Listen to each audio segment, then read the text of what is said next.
بسم اللہ الرحمن الرحیم۔ جی تدریب الراوی بیٹا ہم پڑھ رہے ہیں، تو تدریب الراوی میں سے آج ابھی ہم نے پڑھنا ہے انو سابع ساتویں نو۔ ساتویں نو کیا ہے بیٹا؟ یہ میں تھوڑا سا آپ کو بتاتا ہوں۔ الموقوف، حدیث موقوف، حدیث مرفوع ہوتی ہے کہ جس میں نبی صلی اللہ علیہ وسلم کا قول فعل کا ذکر ہو، اور حدیث موقوف ہوتی ہے جس میں صحابی کے قول فعل کا ذکر ہو۔ وَهُوَ الْمَرْوِي عَنِ الصَّحَابَةِ قَوْلًا لَهُمْ أَوْ فِعْلًا، تو صحابہ کا قول و فعل و یہ جیسی کوئی چیز ہو، چاہے وہ متصل ہے چاہے وہ منقطع ہے۔ وَيُسْتَعْمَلُ فِي غَيْرِهِ مُقَيَّدًا، اور صحابہ کے علاوہ دوسرے معنوں میں بھی استعمال ہوتی، لیکن وہ بطور مقید ہوگی، لیکن جب مطلقاً یہ بولی جائے گی تو اس سے مراد صحابہ کا قول فعل ہوگا۔ تو اگر صحابہ کے علاوہ کسی اور پہ حدیث کو موقوف کیا جائے تو تب وہاں پہ حرف یہ بولا جاتا ہے واقف فلان علی زہری، فلاں نے زہری پر اس کو موقوف کیا ہے۔ وَنَحْوُهُ عِنْدَ فُقَهَاءِ خُرَاسَان تسمیۃ الموقوف بالاثر، اور جو خراسان کے فقہا ہیں نا وہ اثر کو حدیث موقوف کہتے ہیں۔ والمرفوع بالخبر، اور مرفوع کو خبر کہتے ہیں۔ اہل خراسان موقوف اثر کو موقوف کہتے ہیں اور خبر کو مرفوع کہتے ہیں۔ وعند المحدثین کل ھذا یسمى اثرا، اور محدثین ان سب کو اثر کہتے ہیں، چاہے وہ مرفوع ہے چاہے وہ موقوف ہے، تو محدثین اس کو کیا کہتے ہیں؟ اثر۔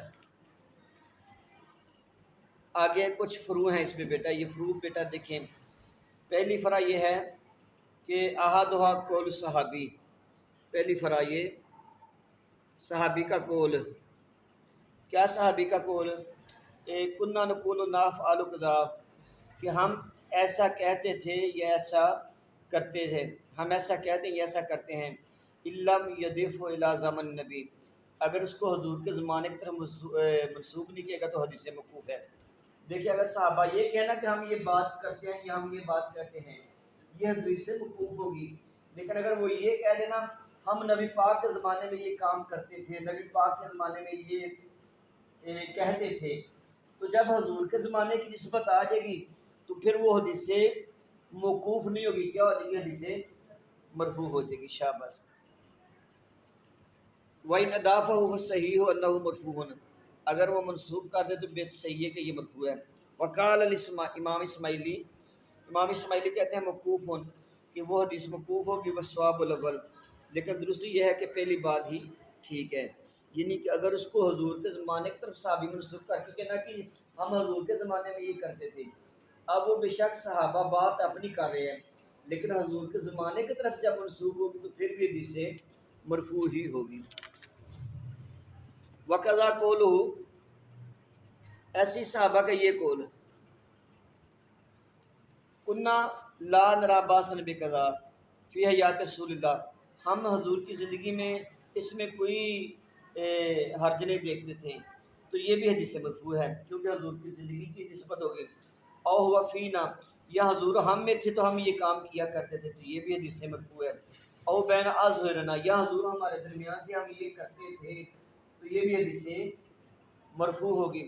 او کان یقولون یفعلون، یا وہ یہ کہتے یا وہ کہا کرتے تھے یا کیا کرتے تھے۔ آپ کو پتہ ہے کہ فعل مضارع سے پہلے جب کان آ جائے تو ماضی استمراری بن جاتی ہے، یہ صحابہ حضور کے زمانے میں یہ کہا کرتے تھے یا یہ کیا کرتے تھے، تو وہ پھر بھی حدیث موقوف جو کہ کیا ہوگی؟ حدیث مرفوع ہوگی۔ او لا یرون باسن بقضا فی حیاتہ، اس میں کوئی حرج نہیں سمجھتے تھے حضور کی زندگی میں۔ فکلہ مرفوع، یہ سب کے سب یہ چیزیں مرفوع ہیں۔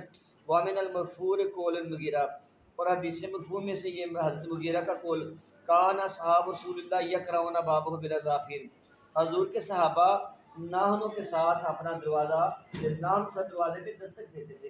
یقرؤون دستک دینا، صحابہ جب حضور کا زمانہ تھا دروازے پہ دستک کیسے دیتے؟ اپنے ناخنوں کے ساتھ۔ تو اب یہ اس میں کیا ہے؟ حضور کے زمانے میں یہ کام تھا، اب یہ بھی حدیث سے مرفوع ہوگی، مرفوع ہوگی کیونکہ اس کی نسبت حضور کے زمانے کی طرف ہو گئی ہے۔ اچھا دوسری فرق، قول صحابی امرنا بقضا، ہمیں اس چیز کا حکم دیا گیا، او نہیں عن قضا، یا ہمیں اس چیز سے منع کیا گیا، او من السنہ قضا، یا یہ چیز سنت سے ہے، او امرا بلال ان یشفع الاذان، یہ بلال کو حکم دیا گیا کہ اذان کو دورہ دورہ کر کے کہیں، وما اشبہہ، اور جو اس جیسے کلمات ہیں، کلہ مرفوع علی الصحیح، یہ سب کے سب مرفوع ہے صحیح قول کے مطابق، اللہ ذکر اور جمہور، جس کو جمہور نے کہا، وکیل لیس بمرفوع، لیکن کچھ علماء کہتے ہیں کہ یہ حدیث مرفوع نہیں ہے۔ ولا فرق بین قولہ فی حیات رسول اللہ بعدہ، کہتے کہ اس میں کوئی فرق نہیں ہے کہ انہوں نے یہ بات حضور کے زمانے میں کی یا حضور کے زمانے کے بعد کی، جب حضور کے زمانے کی طرف چیز منسوب ہو جائے گی تب یہ حدیث سے مرفوع ہی ہوگی۔ تیسری فرق، اذا قیل فی الحدیث عند ذکر صحابی، جب حدیث میں صحابی کے ذکر کو یہ کہا جائے گا یرفعہ، کہ وہ اس کو مرفوع کرتے ہیں، او ینمی، یا اس کو منسوب کرتے ہیں، او یبلغ بھی، یا اسے پہنچاتے ہیں، جب یہ بات صحابی کے ذکر کے وقت کہی جاتی ہے تو کیا ہوگا، اور روایت کہ حدیث لا رجی، یا حدیث روایت کرتے وقت جیسے عارض کی حدیث عن ابی ہریرہ، روایت ابو ہریرہ سے، یہ روایت ہے، تقاتلون قوما، تم لڑو گے ایسی قوم سے، سگار العین، کی آنکھیں چھوٹی چھوٹی ہوں گی، فکل ھذا وشبہہ مرفوع، ایسی حدیث اور اس جیسی جو روایت ہے وہ ساری مرفوع ہوگی اہل علم کے نزدیک۔ وَإِذَا قِيلَ عِندَ التَّابِعِينَ، اور جب یہ کہا جائے تابع کے پاس یرفع، تو اس کو مرفوع کہہ رہے ہیں تو وہ مرفوع ہوگی، لیکن مرفوع مرسل ہوگی۔ یہاں تک بیٹا تین باتیں سن لیں، یہ حدیث مرفوع ہوتی ہے جو حضور کا قول فعل اور تقریر ہے، حدیث موقوف ہوتی ہے جو صحابی کا قول فعل اور، اب آگے تین مسئلے آپ تک انہوں نے بیان کیے۔ اگر کوئی صحابی ہے کہ ہم حضور کے زمانے میں ایسا کرتے تھے، اب کام تو صحابہ کا ہے لیکن منسوب حضور کے زمانے سے ہو گیا تو وہ مرفوع حکم میں چلا جائے گا، ایک بات۔ نمبر دو یہ ہے کہ یہ کچھ صحابی یہ بات کہے کہ یہ صحابی بات کرے لیکن بات کو حضور تک پہنچا دے، تو وہ بھی حدیث سے مرفوع ہوگی۔ یا حدیث سے مرفوع وہ ہوگی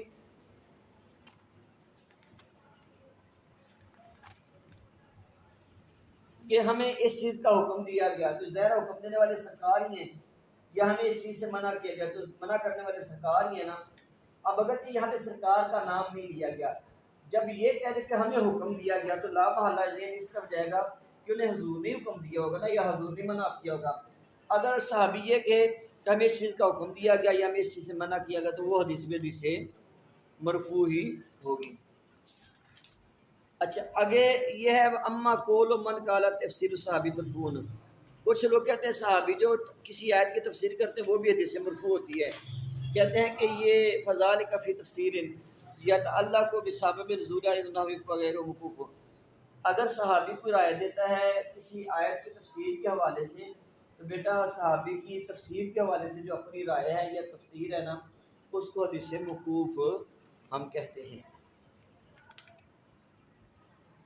انو سامن آٹھویں قسم، المقطوع، حدیث مقطوع ہے، وجمع المقاطع والمقاطی، اور اس کی جمع مقاطع اور مقاطی آتی ہے، وہو الموقوف علی التابع، حدیث مقطوع وہ ہے جو تابع تک جائے، قولاً لہ و فعلاً، چاہے تابع کا قول ہو یا فعل ہو، واستعمل الشافعی، اور امام شافعی نے یہ حدیث مقطوع کو لیا ہے، ثم طبرانی، اور پھر طبرانی نے پھر منقطع حدیث اپنی کتاب منقطع میں۔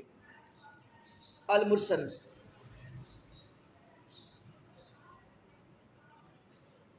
حدیث مرسل یہ ناوی قسم ہے، اتفاق علماء طوائف علی ان قول تابع کبیر، طوائف یہ شیخ کا